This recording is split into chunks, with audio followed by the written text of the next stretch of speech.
storytelling tayo guys sa kung ano yung bahay namin dati. Sa mga nga nakilala sa amin dito sa lugar namin, sa kapitbahay talaga namin, alam talaga nila yan kung ano yung bahay namin dati guys. Bahay namin dati guys, ang liit lang. Kita yung kwadradong to, ito. Pakita ko po sa inyo.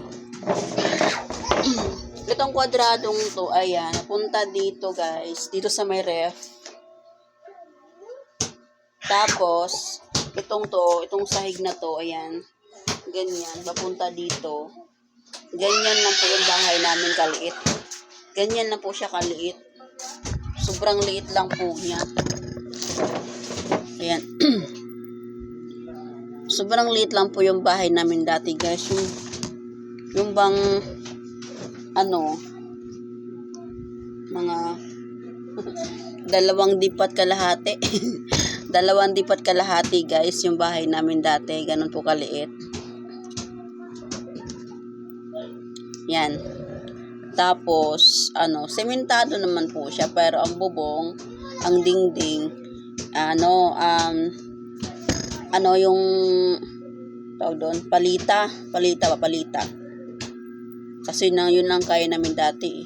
Nung bago pa lang kami dito ng mister ko, na after ng kasal namin, nagbukod na talaga kami. Kaya so sabi ko, kahit barong-barong lang, okay na yun. Basta matawag namin sarili.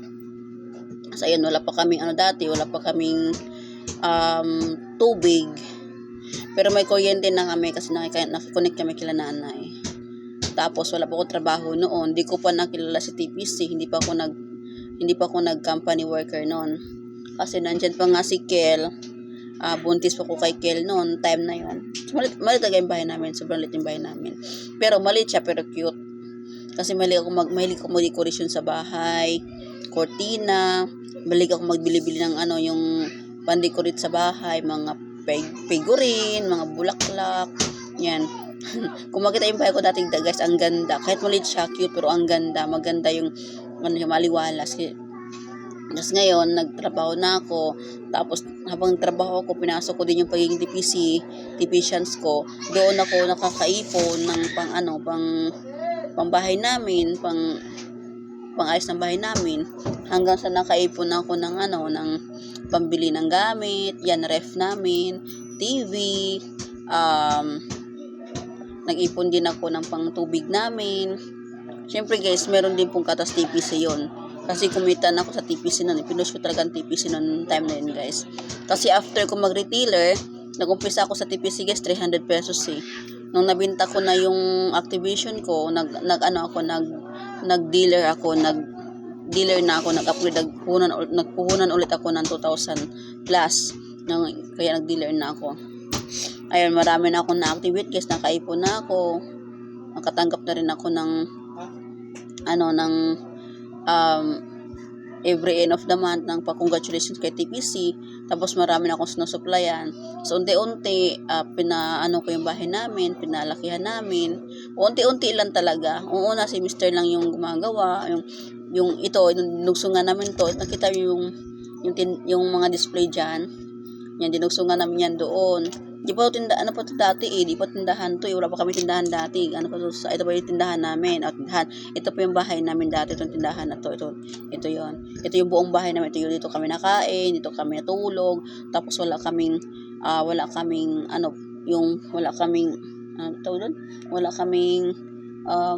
saingan dati, nasa labas pa, wala kaming CR, may CR kami pero nasa labas din. Yung hindi sa sinislab ng bahay ba, yung provincial style talaga, nasa labas, lutuan namin nasa labas, lingguan namin nasa labas, ang aming labahan nasa labas. So, walang bubong ba, yung kita-kita lang yung skyline pigeon ba. Tapos putik na putik sa labas, ayun, tapos kada uwi ng mister ko, nag-iigib siya ng tubig, 3 drum, pinupuno itong drum na to guys, yung ganito. Itong drum na to, yan. At may nakikinig guys, chismusong mga to. Tapos, pag-uwi ng mister ko, nag-iigib siya ng tubig. Ayan, pinupuno niya yan kasi yun ang panghugas namin, panglaba, ayan, panlaba, panligo. Ayun, sobrang payat niya dati. tumaba na nga ngayon yan guys, kasi syempre nakakatulong na ako, hatulong ng TPC. Sobra, kung balikan ko yung buhay namin dati guys, nakakaiyak na di mo akalain na na-survive namin yung ganon. Yung ganong sobra guys, pero kahit ganun kami, still pa rin kami na nangarap pa rin kami na magkaroon ng bahay na hindi naman ganong kaganda ng bahay namin ngayon guys, pero masasabi ko na proud kami mag-asawa, proud kami na nakabahay kami ng ganito sa tulong ng TBC, sa tulong ng tiyaga namin, sipag tiyaga namin mag-asawa. Mas ngayon, meron na kaming tubig, di na kami katulad dati na pag ulan, putik yung paa din namin kasi wala nga kami semento, putik. Lupa lang din yung aming inaapakan. Yung higaan lang namin yung semento, pero yung labas, lutuan namin. Pag napunta kami ng CR, lupa, pag naulan, syempre putik din. Sakripisyo talaga guys, yung buhay namin dati, hanggang sa, napatuloy ko lang yung TPC ko, kasi sa isip ko, makakatulong ako sa mister ko pagdating ng araw, pag i-bless ni Lord yung TPC ko, si TPC na ang bahala sa dagdag gastusin namin dito sa bahay. So ayun nga po guys, hindi po ako nagkamali, hindi po ako pinabayaan ni Lord sa TPC ko. Talagang binilis niya ang TPC ko, binigyan niya po talaga ako ng mga team, ng mga tao na tutulong din po sa akin, sa amin po ng business po. So ayun, tuwan-tuwa ako, nakaipon ako ng pang tubig. Magkano itong tubig dati guys, 8,000, magpakabit ka ng tubig, sarili mo 8,000 po yun. Sekreto po akong sekreto ko po nilakad yun, hindi alam ng mister ko na mapakabit ako ng tubig, kasi gusto ko nga po pag magplano ako lang nakakaalam. Nalaman lang niya, nagulat sila nung nagpunta na yung tubigan dyan ng mga Laguna Water, pumunta dyan sa taas para kapitan ako, kasi kinash ko po yun guys. Kinash ko po talaga, ayaw ko po kasi yung utang, gusto ko cash para sigurado makabitan kami. Kaya wala pang isang linggo, nakabitan agad kami, kasi doon pa lang sa Laguna Water, kinash ko po yung 8,000 po. Sabi ko, cash ko na po yan para sigurado makabitan po nila kami ng tubig. So ayun, malaking tulong sa amin ng tubig kasi ang mister ko hindi na nahirapan na mag-igib ng tubig. Ayun, hindi na siya ganong pagod. Tapos yung pedicab namin dati guys, ano pa yan, yung bike pa yan, padjak pa yan. Ngayon, e-bike na siya, hindi na siya papadjak. Siyempre, hindi na ganong yung katawan niya, hindi na ganong pagod yung katawan niya kasi e-bike na parang wala na padjak, yun. Nakabili na rin kami ng e-bike, nag-iipon talaga kami mag-asawa. Kasi yung mister ko, thankful din naman ako kay God, na yung mister ko, hindi siya bisyoso, wala talaga siyang bisyo guys. Ako din, marunong din ako mag-ipon ng pera. Talagang gano'n ako sa pera guys. Kasi ang inisip ko kasi pagdating ng araw, lumalaki yung mga anak namin, palaki din yung gastusin, di ba? Tama din naman. Kaya sabi ko, habang malit pa yung mga anak natin, bumili tayo ng gamit, ayos natin yung bahay. Kasi paglaki ng mga bata na, mahirapan na tayong, kahit pagbili ng panty at brief, mahirapan na tayo. Sabi ko sa kanya noon. Tama din naman na sabi ko guys. Tunay naman talaga, habang palaki yung mga anak natin guys, lumalaki din talaga ang gastusin. Tunay naman talaga yan guys, real talk po yan. Kasi nakikinig naman sa akin ng mister ko, sabi niya, sige mahal ko, ikaw nang bahala, kung anong gusto mo, nandito lang ako, susuporta sa'yo. Yun ang sa mister ko kasi kahit na po kamalita guys, support talaga sa akin yung mister ko. Kasi ayun, noong una, hindi niya alam ang TPC, hindi niya alam ng TPC ako, hindi niya alam na pinasok ko itong TPC ito. Nagugulat na lang siya na may dumarating sa kanyang text na Palawan, kukunin yung pera sa Palawan. Pag may meron akong client, ihuhulog na nila sa dati kasi wala pang GCash hindi ko pa alam kung paano ang GCash. Siyempre nag-umpisa pa lang ako. Sabi ng upline ko, ka ng GCash, kasi kailangan mo din yan. Hindi ginawa ko. Ngayon, sabi ng mister ko, bakit maraming kukunin sa pera? Andong meron, andong negosyo pinasok ko. Bakit? Kasi maya may text na naman na sa company kasi ako noon guys, nag-umpisa ako ng TPC, nag-company worker din ako noon. Tapos maya may text yung mister ko, mahal ko, may text na naman sa Palawan, tag 1,000, 500, 300, ganyan. Sige, kunin mo na lang yan kasi yan, may nagpa-activate sa akin, bayad yan. Pero hindi ko pa sinabi sa kanya ng TBC ako. Saka ko na sinabi sa kanya, pinaliwanag ko na sa kanya, nung may team na ako, meron akong GC, meron akong 5 sinusupplyan na active talaga. Tapos doon ko na siya inad sa sa GC na yon. Doon ko na pinaliwanag sa kanya, ito negosyo ko, pinasok ko ang TPC. Ano ba TPC? Sabi niya, nag-load ako nationwide. Hindi pa niya naintindihan dati, pero nung nasa group chat na siya, unti-unti niya naintindihan. Kasi yun naman talaga ang mister natin, guys. Kailangan natin silang ipaintindi kung ano yung negosyo yung pinasok mo. Basta importante, yung negosyo yung pinasok mo is legit din po. So until ako'y nabuntis sa bunso namin, sabi ko sa kanya, gusto ko na mag-resign kasi gusto ko ako mismo mag-alaga sa bunso namin, lalo na nalaman ko na babae. Ayun.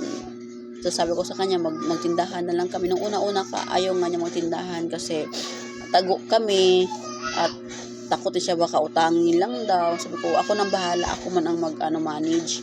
Kasi tago din kami, ayun yung mapagod ako. So kung gusto ko magtindahan, kagustuhan ko wala siyang magawa doon. Kung gusto ko talaga magkaroon ng tindahan. So ngayon may naipon akong kaunti na sa activation, may natira pang activation kasi marami pa akong activation Masipag talaga mag-post, guys. Mula noon hanggang ngayon, hindi talaga ako napanghinaan ng loob. Hindi ako naka-feel ng pagod sa pag-post ng TPC, sa pag-allocate, sabihin ng mga tao na ano ba yan, paulit na lang yung text niya, paulit na lang yung post niya, ganun lagi. Hindi ito nakapagod sa pag-promote, hindi nakapagod sa invite, hindi nakapagod sa pag-allocate, sabihin ng mga tao na ganyan ako, okay lang po yun. Kasi ang akin naman nasa legit naman ako. Ang gusto ko lang naman is makatulong din yun sa tao na kahit magtipid lang ng load, yun naman ang gusto ko Kahit sabihin nila na backpalit na lang ako, kahit sabihin na walang sumusuporta sa akin, okay lang, basta ikaw mismo sarili mo, suportahan mo yung sarili mo, ikaw mismo sarili mo, naniwala ka sa kakayahan mo, di ba? Tapos ayun, patuloy ako guys hanggang sa nakapagtindahan kami, naayos ko yung aming kwarto dati, putikan pa yan dyan guys, dan kami magtambayan.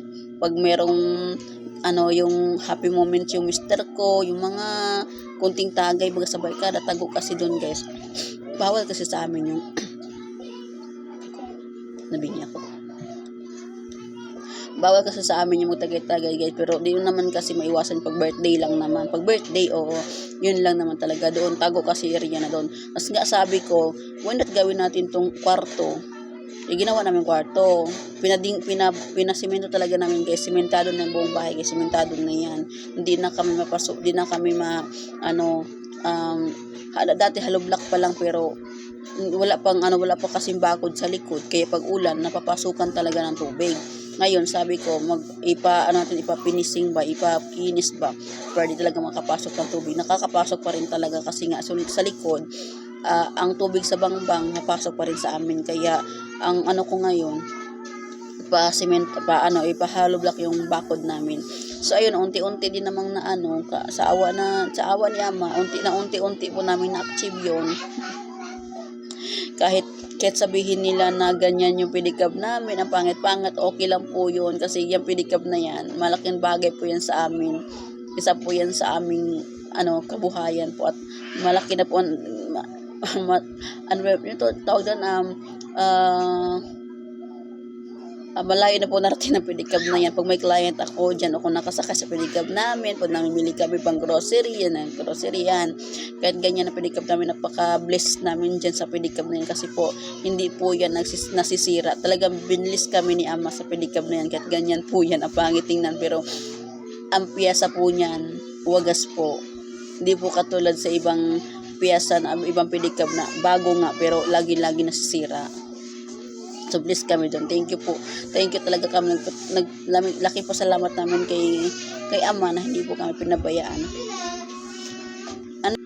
Tapos nagtindahan na kami. Sabi ko, since ako nag-manage sa tindahan kasi nag-resign na nga ako, mula nanganak ako, napalaki ko ng tindahan namin sa tulong ng TPC. Pag magkulang kami ng ng pang-supply sa tindahan, sa load po ako kumukuha ng paninda namin. So, malaking bagay po talaga si TPC sa akin guys.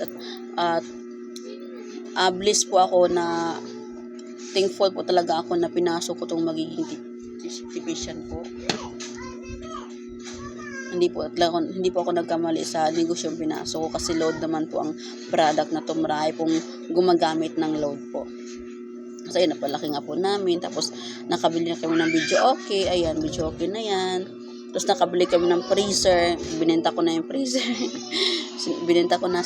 Suko na ako sa freezer, guys. Hindi kaya ng budget talaga. Hindi kaya talaga. Kasi ito lang naman kami. Tago din kasi kami. Malakas sana ang frozen foods kung nasa highway ka. Kami kasi tago kami kasi guys. Bukid po kami. Ayan. Tapos marami pa kami nabili. Basta. Kasi sa tulong po ni TPC. Sa income din po ng mister ko. Ayan, sa income din dito sa bahay. Talagang tindahan. Talagang tipid talaga guys. Kailangan mo talaga i-budget. Ikaw mismo, misis, dapat hindi ka maluho sa mga bagay na hindi mo pa kayang bilhin. Dapat kung meron kayong gusto na hindi ko importante, wag muna, pas muna. Ang importante muna, ang unahin nyo muna yung pinaka-importante talaga. Sa ilang, sa mga nag-uumpisa dyan, sa team ko dyan, sa mga nag-uumpisa sa panghinaan ng loob, sa mga dealers dyan, sa team ko, guys, talagang darating sa time na ganyan ang maramdaman natin, pero tuloy lang tayo bilang upline leader sa team natin kasi hindi lang tayo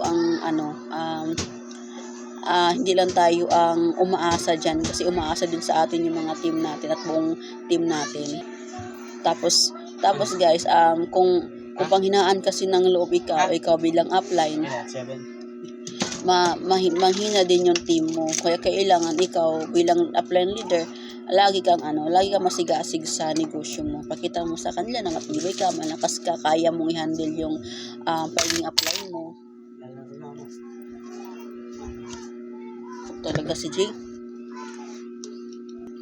Basta ayun lang guys, paniwalaan nyo lang yung TPC, yung inumpisahan nyo. Lagi nyo lang isipin na ano yung biggest why nyo, bakit nyo ipagpatuloy yung sinimulan yung TPC loading business po.